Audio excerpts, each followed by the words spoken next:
Now scratch out everything I have just talked about, and let's focus on the new application on the Apple iPhone called the sound grenade. Okay, before you think I've just forced you into one very strange non sequitur, or what I like to call a hypertext parenthetical, it may well be that the real difficulty in studying consciousness can be easily demonstrated without any words whatsoever. My 10-year-old son Sean downloaded this application, which plays, I am told, one very annoying high-pitched sound, which can be quite irritating. Some commentators have even mentioned getting sick to their stomachs after hearing it. Well, Sean likes to randomly explode his sound grenade while eating dinner or watching television, to both surprise and annoy his younger brother Kelly and his mother Andrea. However, it never works on me. Why? I cannot hear it. In fact, I hear absolutely nothing when he turns it on. At first, I thought my family was in on some secret joke, since I didn't believe that the application was really emitting a sound. Later, when I was convinced that they were not lying, I was a bit wonderstruck. Why do I hear absolutely nothing? The other day, I thought I would test the application on my religion and science students at California State University, Long Beach. Everyone heard it except me and one other student, who was also perplexed to be the only one of his colleagues not to hear it. Why do I bring up this apparently silly example? Because I think it strikes at the very heart of the inherent difficulties in consciousness studies. For instance, how can one properly study the physics of the sound grenade application on the Apple iPhone if the one studying it cannot hear what everyone else is hearing? Correlatively, how can one study higher states of consciousness if one has never experienced them? I understand that it might be theoretically possible to do so, but isn't something fundamentally lost by trying to apprehend a given phenomenon by way of a surrogate versus one's own immersion? Do we really think that someone who is not conscious can truly understand one who is? Now, ironically, the sound grenade analogy doesn't mean by way of extension that higher forms of awareness are metaphysical. The iPhone application uses real sound waves, not astrally generated ones. But only that the spectrum of variances may exist that shouldn't ad hoc be collapsed to one another. If we prematurely do so, we end up with what Daniel Dennett rightly called cheap reductionism. It may look valuable, but on closer inspection, it offers us nothing useful in exchange. To say my consciousness is merely the result of a bundle of neurons is neither enlightening nor useful. What we really want to know is how such a tiny set of physical on and off points could produce self-reflective awareness. This is a technical problem, not a philosophical one. Yet on the other hand, the conviction of my own experiences, or lack thereof, is not an indication of its causation. Rather, we have an almost innate predisposition to confuse our own transferences and projections for objective realities or truth, neglecting in the process just how such numerous illuminations arise in the first place.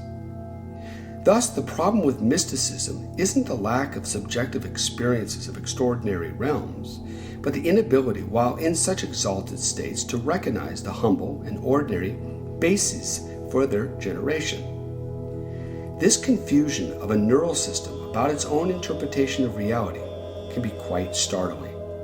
Of course, the problem for the scientist may be exactly the opposite: the inability, while working in an ordinary state of awareness, to recognize the superluminal bases for its very existence. What kinds of evidence can a mystic proffer that would convince neuroscientists that their very paradigm may need to be transcended? Perhaps the evidence we seek is by its nature transcendent and not subject to empirical test claims. If so, then we are truly not in a Newtonian or Einsteinian world anymore, and we should straight up admit to it. That is, if mysticism is indeed a transpersonal science, then it may just have to go it alone and forget convincing us flatlanders otherwise. I say this because if consciousness is indeed multidimensional in an ontological sense, then it will not be possible to reduce one state to another without concealing its most important features. If this is indeed the case, as some mystics have argued, then we may be confronting the limits of what has been tantalizingly termed the Chandin effect. It was so named because Fakir Chand was the first Sakmat guru to speak at length about the unknowing aspects of visionary manifestations. In this context, the Chandian effect designates two major factors in transpersonal encounters: the overwhelming experience of certainty and the subjective projection of sacred forms, figures, scenes by the meditator without the conscious knowledge of the object and person that is beheld at the center of the experience. The Chandian effect in the realm of mystical experiences is weakly analogous to Heisenberg's principle of uncertainty in subatomic physics. The more certain or real the mystical encounter seems, the less likely one is to believe that such is the product of subjective projection or transference. This invariably causes deep epistemological consternation, since what makes us certain that something is indeed real is the result of our own deeply felt subjectivity, even if dressed up in objectivist language. Perhaps the study of consciousness can benefit by listening more carefully to that ancient quip about spirit and matter. The more I study the mystical, the more physical it becomes. And the more I study the physical, the more mystical it turns out. The following film, which I made on Fakir Chand, underlines that very point and reminds us again of the very wonder that is inherent in our existence.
In 1919, I was posted in Iraq. The Aboriginal inhabitants, known as Badus, revolted, which led to a fierce battle. I was inspector in the Department of Telegraphy and the Railways with my headquarters at Divinia. The rebels made a heavy attack on the Ahmadiyya railway station, killing the entire staff and setting the building on fire. Military forces from my post were rushed to Ahmadiyya. I was also ordered to take charge of the Ahmadiyya railway station as station master. Our soldiers laid down wires and trenches and occupied their positions. Fierce fighting continued, and there was a heavy loss of life on both sides. At Ahmadiyya, we were left with a group of 35 soldiers and one Subedar major. The rest of the army was sent to Divinia to retaliate any attack there. With the fall of the night, the rebels attacked us. Our soldiers, though less in number, fought back. One of our men was wounded, while casualties on the opposition were very heavy. As the firing ceased for some time, the Subedar major came to me and asked that I convey to our headquarters at Divinia that we were short of ammunition, and if we had to face another such attack, our supplies would not last for more than an hour. If the ammunition supply failed to reach us before dawn, none of us would be alive. I wired the message to the headquarters accordingly. The situation was tense, and everybody was feeling as if the end had come. I too was shaken with the fear of death. In this very moment of fear, the holy form of Hazur Datta Dayalji appeared before me and said, "Fakir, worry not. The enemy has not come to attack, but to take away their dead. Let them do that. Don't waste your ammunition." I sent for the Subedar Major and told him about the appearance of my guru and his directions concerning the enemy. The Subedar Major followed the directions of my guru. The rebel Jawans came and carried away their dead without attacking our positions. By 6 o'clock in the morning, our airplanes came and they dropped the necessary supplies. Our fears vanished. We gained courage. We were safe.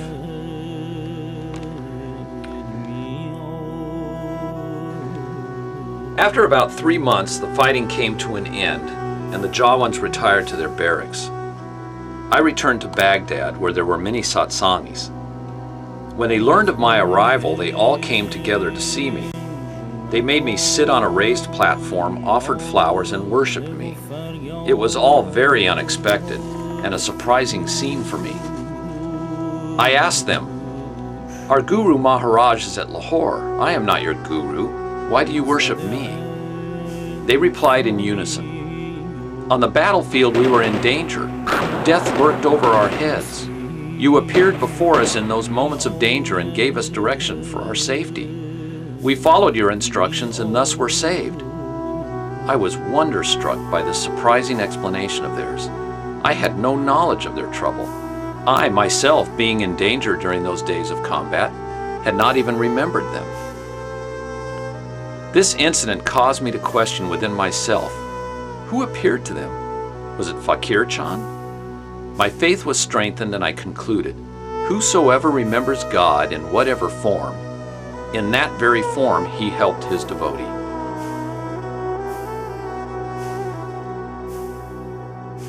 So what I have understood about Nam is that it is the true knowledge of the feelings, visions, and images that are seen within.